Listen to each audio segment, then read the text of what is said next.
Hey everyone, welcome to the Go Big with Leanne show where we believe in empowerment through connection. So tonight I am super excited to have a new good friend of mine, Jessie Gray, the owner of Flying Pig Improv here in Wichita, Kansas.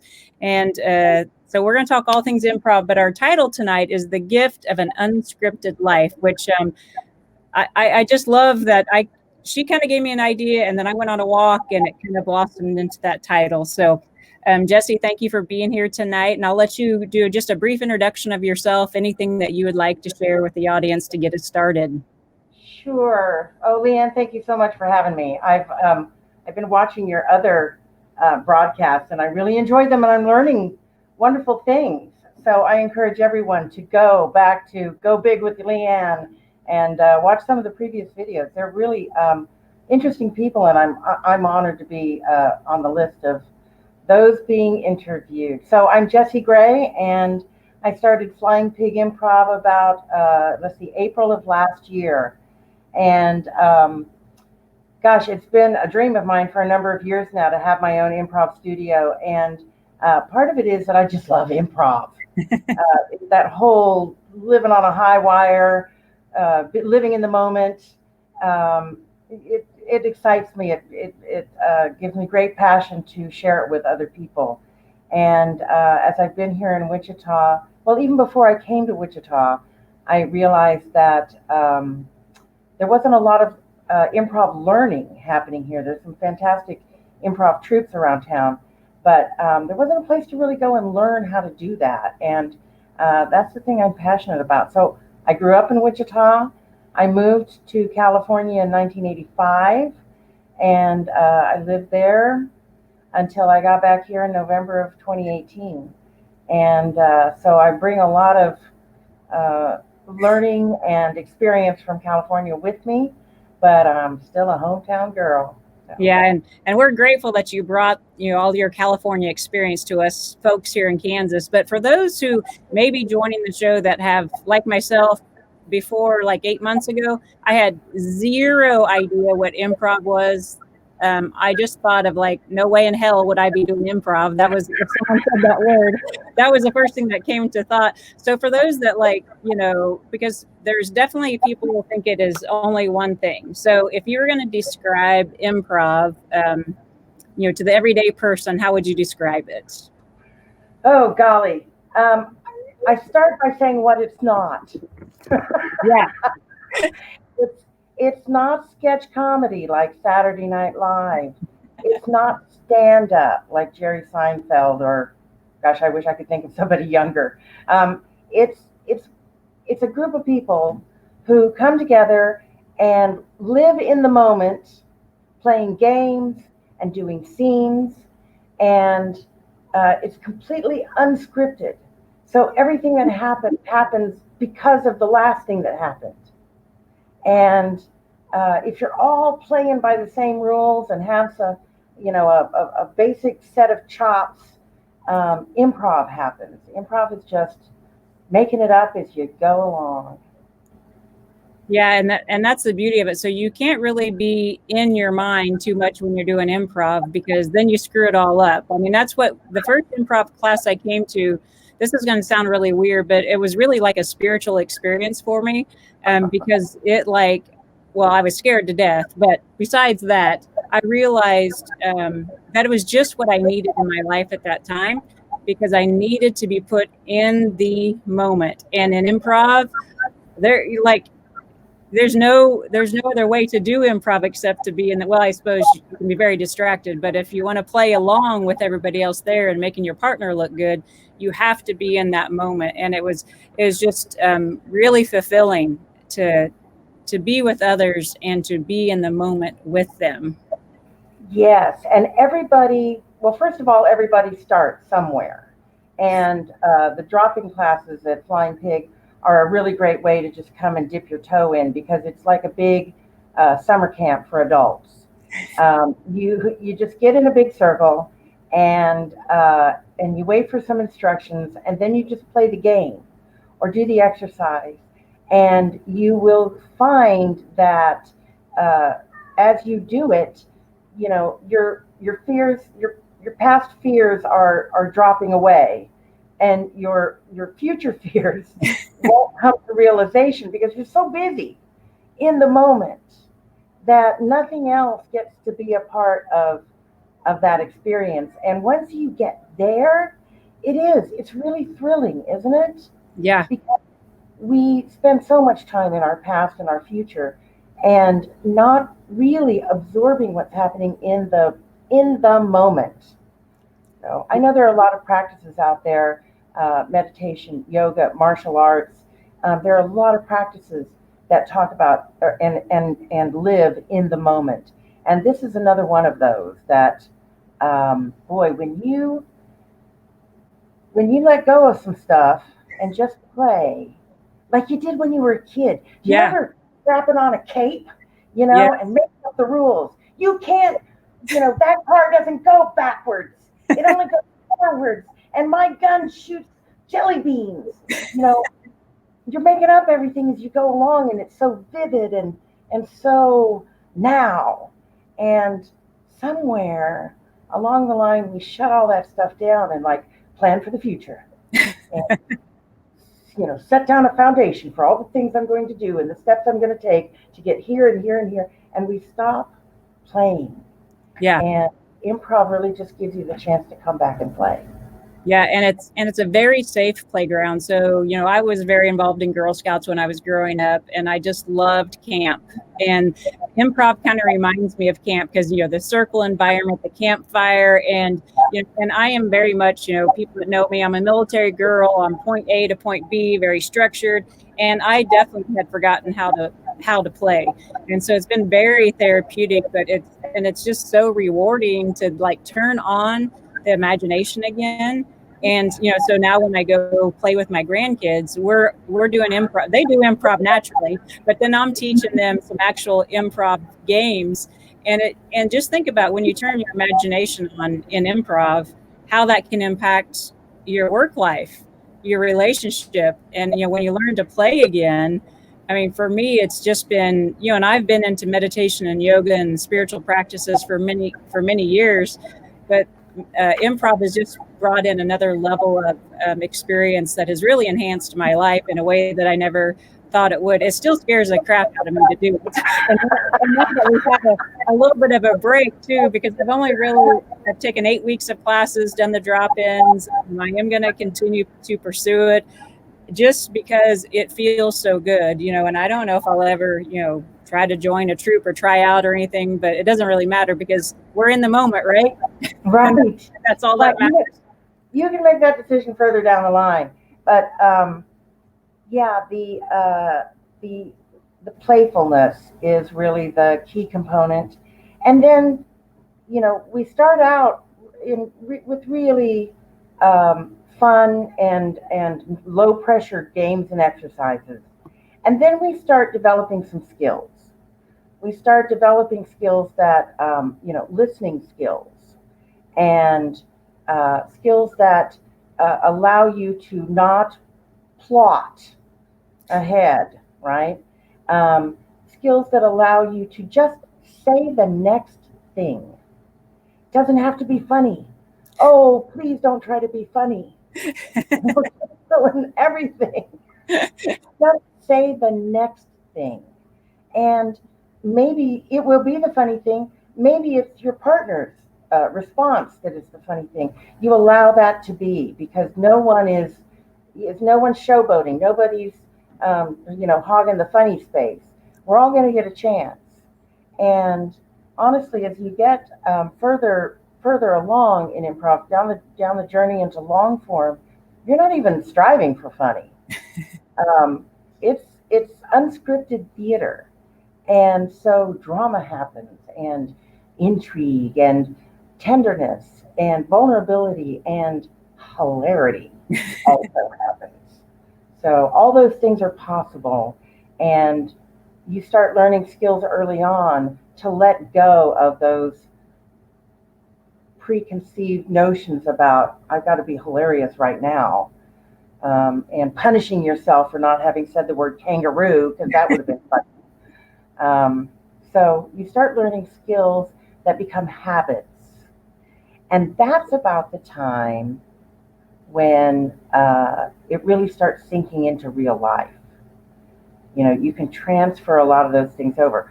Really early on, you're going to hear a lot of things that make sense. And you go, ooh, I can use that in my real life. And then once you've had a chance to put some experience behind that, then it starts happening in your real life. And that's really one of the reasons that I got very focused on improv, because it made big changes for me about how I accept things and how I add something to them. That's the yes and part of improv. How I strive to make my partner look good, whoever my partner is. If it's my play partner in improv, if it's my business colleague across the table from me, I strive to make them look good, and that's a big improv rule. So there's a lot of things that show up in your life, and it starts changing things and making things, wow, it takes a lot of pressure off, I got to tell you. Right. And just think if the whole world practiced making their partner look well, you know, just even for one day, you know, that could be making the grocery store clerk look well when she's having a bad day. You give her an extra compliment. I mean, it can trickle into every area of your life. That just what would our world look like if we spent spend as much time making people look good and lift them up as we do the opposite. We won't go into that topic, but I mean, I think that's just such a beautiful concept of improv, of that we're always trying to help our partner and help the story move along. We're not trying to block it or block their idea or anything. You just accept it, you receive it, and you give it back. You know, it's just a constant flow of energy. And the other thing that I love, the first drop-in class that I came to, is the first thing that Jessie tells you is, we're going to celebrate failure. And I'm like, we're going to do what?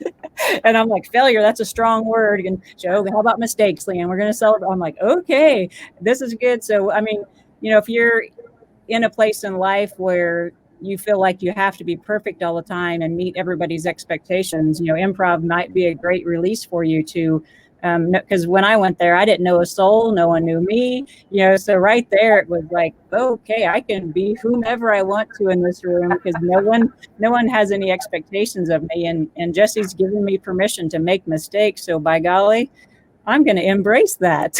And it go. Really freeing. Yeah, that releases a lot of pressure, doesn't it? It just lets it go. The whole idea of making mistakes, because in improv, sometimes those are the funniest things. Those are the funnest things to work with. Somebody says the wrong name, and you immediately have to get in there and justify it, and that takes you off balance. It forces you to be in the moment, and the audience loves to watch. They don't come to see perfect improv. That is a big yawner. People spend a lot of time writing scripts and perfecting every word, and that might be funny. But you are not going to write the funny script right in front of them. We don't want a script. We just want to be who we are, and the mistakes. So in the circle, when we make mistakes, we throw our hands in the air and we yell, "I failed!" And it's such a release. And everybody around you goes, "Yay!" Woo-hoo! Because we want to make that okay. And you're right. If you are a person who has to maintain a certain level of perfection in your life, that is draining. And every once in a while, you throw your hands in the air and yell, "I failed." I had a woman one time say, "I don't like saying I failed. That seems to bring things to me in the universe." And I'm a big believer in what the universe brings. You know, what you say is what the universe brings you. And I said, but how you're saying it is in celebration. It is jubilation. And that's what the universe hears, is that that's okay. Great. Yeah. You pick up and go on. So yeah, thank you for bringing that up. The I failed piece, because I love that. Yeah. The universe definitely picks up on our energy more than our words. So yeah, if you're saying I failed with just excitement and joy, then that's okay. Yeah. Yeah. So who is improv for? Oh boy. I wish I had a whole bunch of people like you that showed up every single day. Leanne, you're really a great example of someone who uh, you didn't have any big expectations about it, like, oh, I'm going to be a stand-up comedian, I'm going to be an improviser. You came with some willingness and some vulnerability and some courage, and you're just willing to be there. Um, People think that this is for actors, and honestly, I don't get that many actors in class.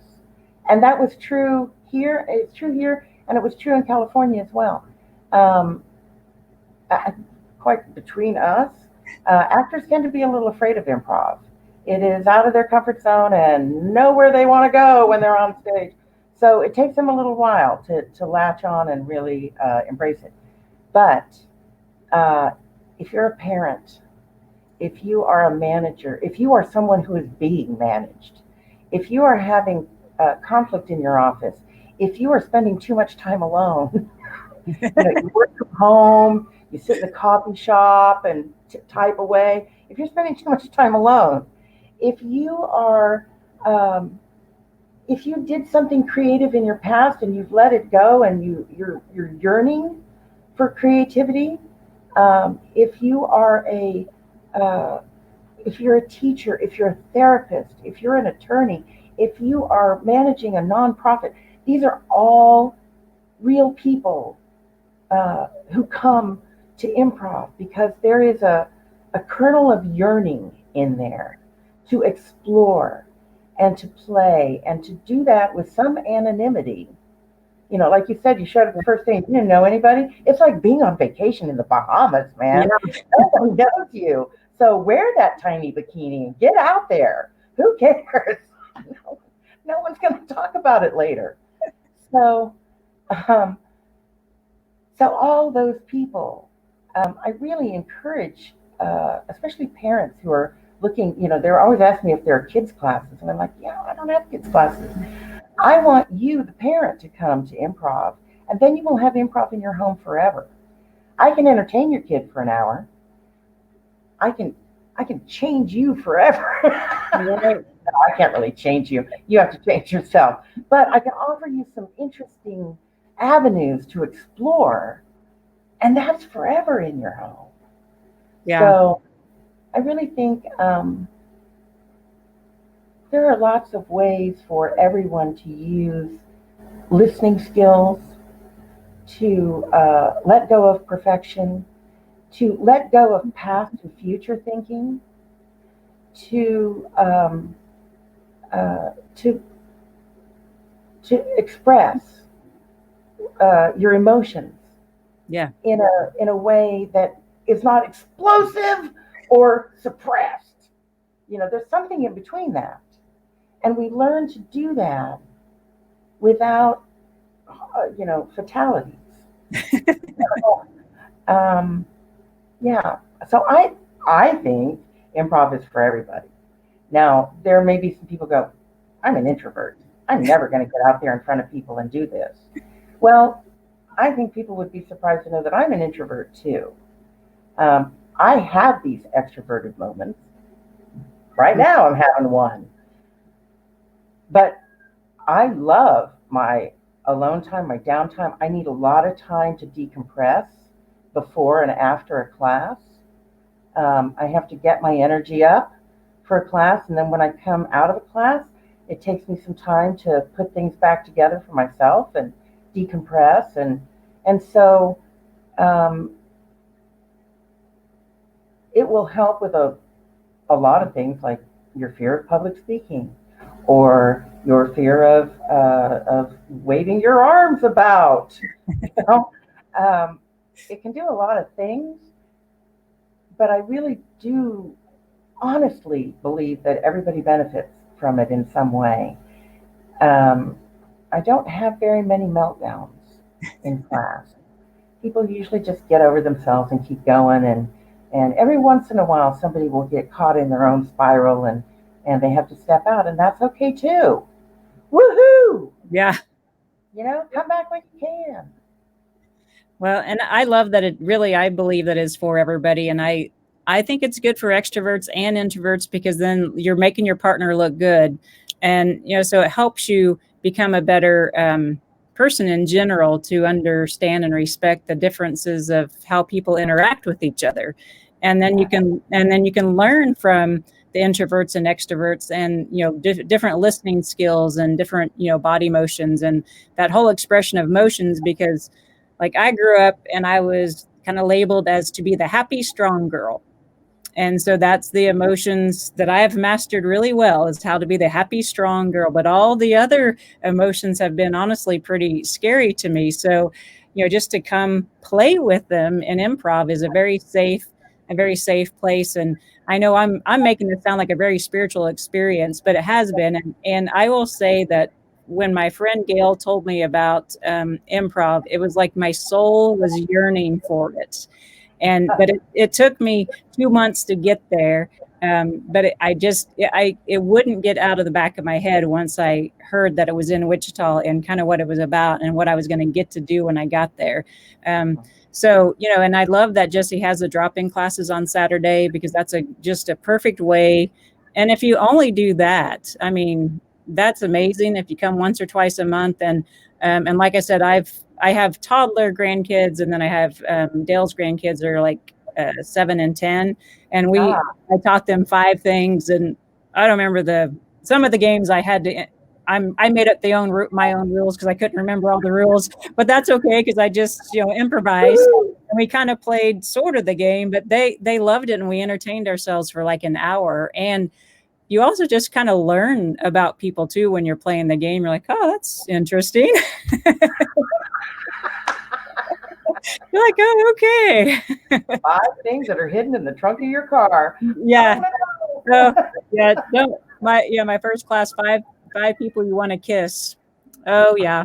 I embarrassed myself the first day, but that's okay.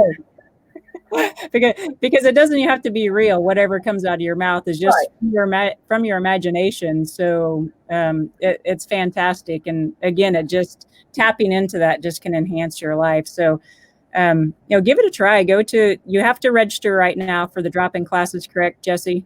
So she can see the numbers. Yeah, we're keeping the numbers low so that we have plenty of space in between us. Cleaning the studio like crazy.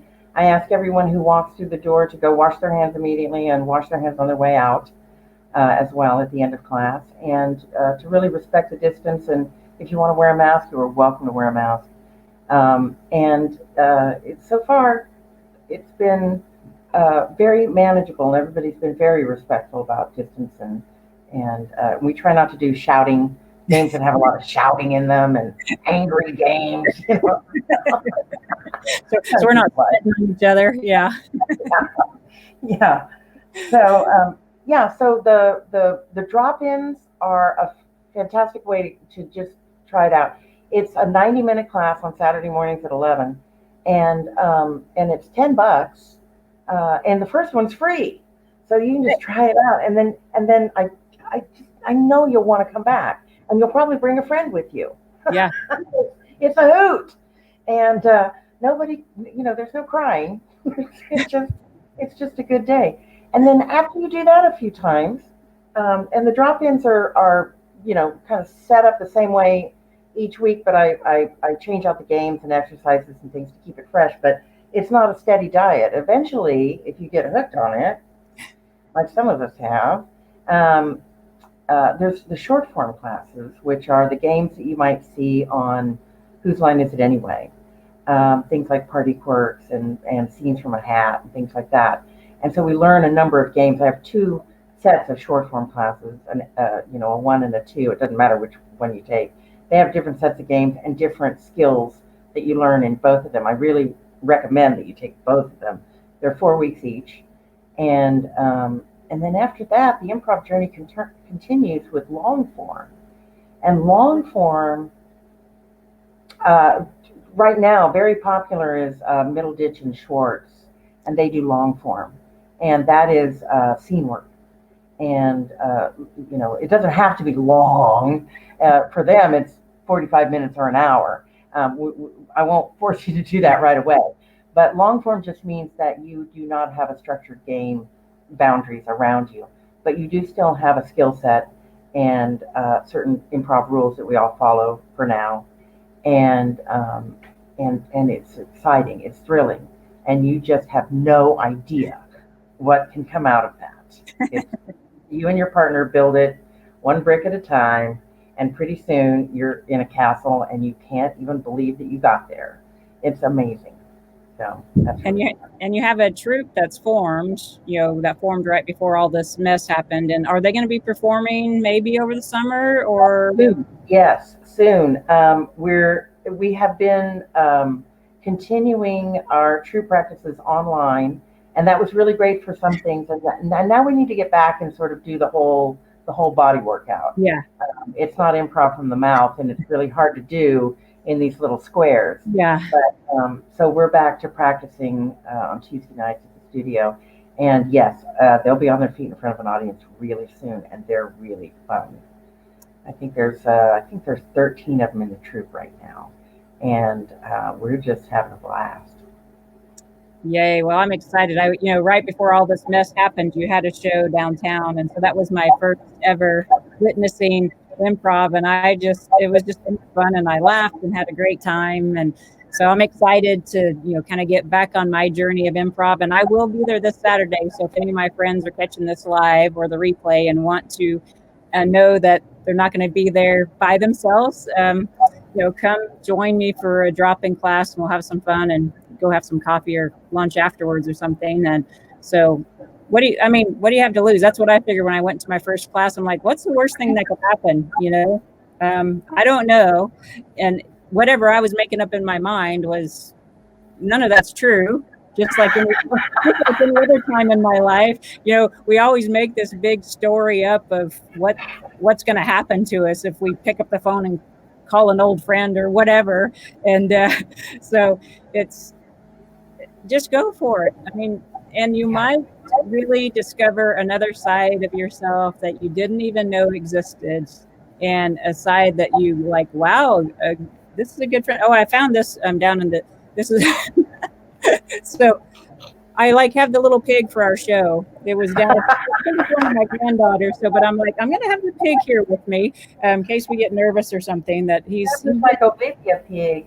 Yeah, he's just been sitting here with me having some fun. So, so come join us on Saturday. And Jessie, do you have any parting words of the gift of the unscripted life?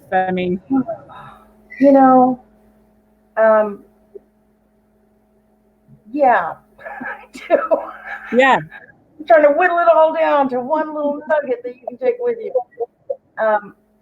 When I started this business, I got to thinking about what is it about improv? What's the essence of improv? And I came up with a little slogan that says, "No one knows what will happen next, so anything can." Right. Right? And so we have so much more, I don't want to say control, we have so much more influence over where we go in life. A little trajectory change shoots you into another part of the universe. And if you have something that is picking at you inside, a little creative nugget or something that says, you haven't taken care of yourself in a while. When was the last time you focused on you? And how can those things, someone, I can't remember who, says it starts with a whisper. Yeah. And it gets a little louder and a little louder and a little louder. And pretty soon you're in a midlife crisis. That's how that thing happens. Right. And we have so much more influence over how we approach that part of our life. And it doesn't have to wait until midlife. It happens several times in your life, about once every 7 years. You start to blossom something else. And if you don't take care of that, it will itch and scratch and irritate, and then you start resenting and shutting down and blocking off and saying, well, this is how it is. And I'm telling you, we don't know what's going to happen next. So literally anything can. And whether it's improv, whether it's yoga, whether it's pickleball, I don't know what it's going to be for you. But find something and scratch that itch now. Because it's just going to fester and boil up, and you will be polluted with your own needs. I'm telling you. Yeah. And so do that now. And improv, you may not go on the long improv journey. It's a long journey, let me tell you. It's constant pudding. It's fun, and it is satisfying, and it is life-changing, but it is not necessarily everybody's journey. But come to a drop-in class and play, and just see what happens. And maybe that will lead you to the next thing and the next thing. We had one fellow in class who took a few improv classes, and then we just happened to do a little salsa dancing in improv class, just for a moment. And then he went and took a salsa class. And that kind of opened up something for him, right? And so I'm not here to drive improv into your life. I just want you to acknowledge that there's an itch. I know it's in there because we ignore this all the time. We got responsibilities. We got a job, we got a family, we got a mortgage, we got responsibilities. But put the oxygen mask on and take care of yourself and find something that makes you feel good and that helps you grow. And that's the thing I wanted to say before we signed off. That is so beautiful. And I will say that I think because of improv, it actually brushed the dust off my bucket of creativity, and then the light started shining through, and it's really helped me do some of my other projects in a better way. So I am, grateful for the playground that you created for us here in Wichita, and I hope others will come play with us and practice the art of the unscripted life and having a great time of making our partners look good, which then we take back home and we, take that out into the world. So don't let that yearning sit too long, and be the person that, I wish I would have. Now is always the best time to start something. When's the best time to plant a tree? Today, now is always the best time. But like Jessie said, come play. You may only come play with improv one time, but that you meet someone, it sparks an interest of, salsa dancing or, being creative on the internet or whatever it is. But just allow that piece of yourself to come out, because I totally believe that all of us is the answer to someone's prayer. And so if we keep the bucket on our light and we're not shining as brightly as we can, then we're doing a disservice not only to ourselves but to others. So it's a give and take, give and receive, keep the flow going. So I love that. Yeah. So Jessie, again, thank you for being on the Go Big with Leanne show, and we'll bring you back again and we can talk about another topic. I'm sure you are a wealth of information on other things besides improv. Yeah. or not. Yeah. It'll all lead back to improv. Yeah. I'm sorry. Well, that's okay. It all leads back. That's all right. So everybody that joined us live, thank you. And of course the replay will be up, and I'll be back again tomorrow. This has been a busy week of interviews. And so thank you again, Jessie, and everyone have a fantastic evening. Bye. Thank you. Bye.